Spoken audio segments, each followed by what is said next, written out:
Ryan Farquhar, he was quite crafty there. He kept that inside line all the way down there and made Alistair Seeley look at the outside line where he perhaps wouldn't have an advantage, bouncing on the brakes into Metropole. Blast up, the short blast up to Church Corner, the right-hander coming next. And then on the gas and up under the railway bridge. Lots of fans on the embankment usually here.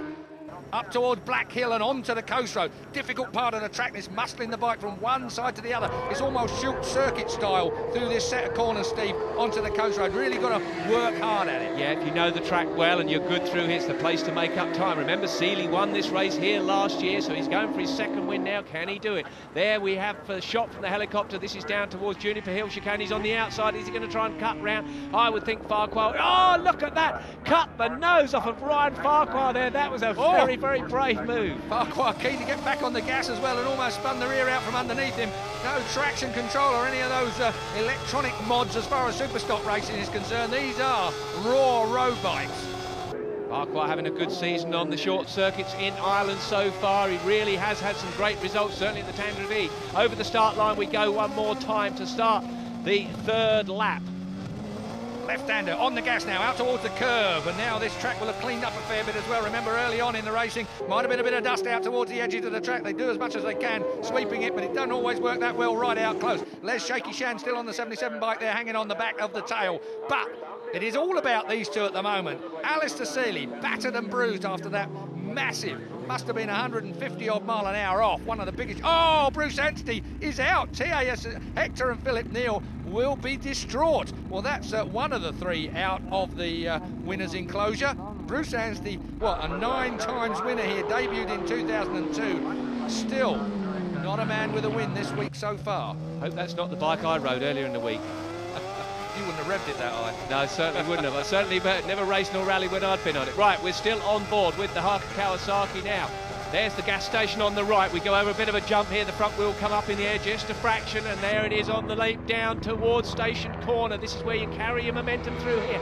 I still don't think the lap record's going to go today because they've got a headwind. They're punching these bikes into the air going this way. I'll tell you what, though, I think the Suzuki's a little bit quicker than the Kawasaki at the moment. Ryan Farquhar carried more momentum through Station Corner. You would have thought that would have punched him into the rear slipstream of the man in front, Alistair Seeley. It didn't, and he's having a real job to pull out of the slipstream. Every time he pulls out, it just gets the air in front of your face, and he doesn't manage to carry that momentum past the Suzuki. So Alistair Seeley's motorcycle is looking pretty quick as they get into the braking area. Oh, he makes it up though on the brakes. Ryan Farquhar is a racer. Yeah, he certainly is, as they drop it down from 180 miles an hour to about 50 miles an hour into this corner here. There's the number 2 bike of Keith Moore, that is, from Falkirk. So the Scot having a good one here, still looking for his first ever win at the Northwest 200.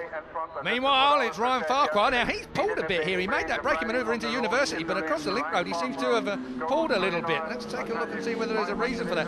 Alistair Seeley looks like he's going, they all look like they're going steady. Maybe it's rain. Maybe it's rain. Yeah, there's spots of rain down there at the Ballasally roundabout, no question about it. It is starting to drizzle down there. You can see the little spots on our camera now. Alistair Seeley is powering the camera, and you can see the spots of rain on it. It's bright down the other end of the track, but that's the interesting thing on the Nile Mile circuit. It can be so different on different places. Well, of course, it is really, really tricky here, and the race director has got a big decision to make here regarding... Oh, you see the fans way. Yeah, there's a slippery, that oil flag that's out there. We're at Mathers Cross now. Yeah, it's really rained there. Look how wet that track is. You wouldn't want to be caught out when it comes to Mathers, that's for sure, with a wet track. So, the... Marshall's doing a great job there, indicating to the riders, but it looks dry here again. I think they're heading down towards the brighter part of the circuit. It does seem like it's at the top end there, up at University and round Ballasally roundabout. We're on board still, breaking into the McAvoy. Knowledgeable fans here in Ulster, of course, were also trying to slow the riders down coming in. That's Mark Fissette on the... Oh, Mark Fissette coming into the roundabout, headbutts his own... Oh, dear me, he's straight up on his feet, but just couldn't get it stopped, Steve. Oh, not the way to treat your brand new R1 Yamaha, is it? It would have been a fast line. You'd have to stay on. You'd have to be as good as Alistair Seeley on that motocross bike. Meanwhile, the number 8 bike then, Ryan Farquhar taking full advantage of the difficult conditions. Down in the Metropole now, Farquhar has got a significant lead into the braking area, and he's making hay while the sun doesn't shine. Well, it's shining down this end at the moment. Just see all the black lines as they're heading down into the Metropole there. What a fabulous shot. You can see right the way down, first or second gear on these Superstock bikes, then you short shift up through to third, up towards Church Corner. There it is now, one of the few roundabouts you go the right way round, albeit that you cut the corner. If you go that way round and roundabout, Steve, I'd be slightly worried about you. Still, it's Alistair Seeley in second place. There is the number 2, the Scotsman, being chased now hard by the number 7 bike of Guy Martin from Kirmington. Guy Martin, the lap record holder, as I've said earlier on, but not able to deal with these guys out front at the moment. Mind you, the conditions are less than perfect with the amount of wind there is around this racetrack. They're always very, very tricky when you don't really know what's coming up. But as you rightly said, the fans are all waving. The marshals are giving the flags to say there's diminished grip out there as we go through. There is the number 2 machine of Keith and Moore going well. I saw a couple of umbrellas that were being raised in the crowd there as well.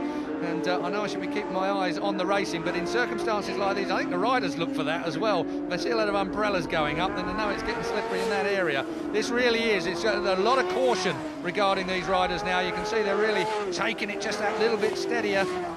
Farquhar out front. We're looking at the number 2 machine, and look how wet that is. Keith Moore steady as he goes through. So it's rain almost all around the track. It's only the Metropole area that seems to be dry now. They surely have to red flag this soon.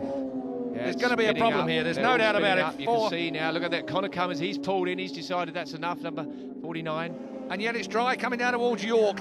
Worst possible conditions, nothing consistent anywhere around the track. This is Alistair Seeley. Yeah, at last, the red flag then. So Ryan Farquhar led over the line. Normally goes back a lap, which is a shame really, 9 miles back. It's a long, long way to go back. I think also that it has to be a complete lap by all the riders, so it's got to go back a fair way. And Alistair Seeley, well, he might be an outsider for this, but it is Ryan Farquhar who is the moral winner, it would seem, at the moment. So number 8, Ryan Farquhar, done a lot of good work. He's at the Mill Road roundabout now. That's Alistair Seeley. Of course, none of this counts. They'll just take a look round. They've got a long way round on a slowing down lap. And you can see the clouds. It's still, reasonably dry somewhere in Northern Ireland, but not here. That was the forecast, and they've been fairly accurate for a change here. But Ryan Farquhar, I guess he's waving. He thinks he's won the race. Well, he perhaps has. But it was another Northern Ireland rider then, Alistair Seeley, who took the win from Ryan Farquhar in the end. Keith Moore, Cameron Donald, Guy Martin and Ian Hutchinson round out the top 6.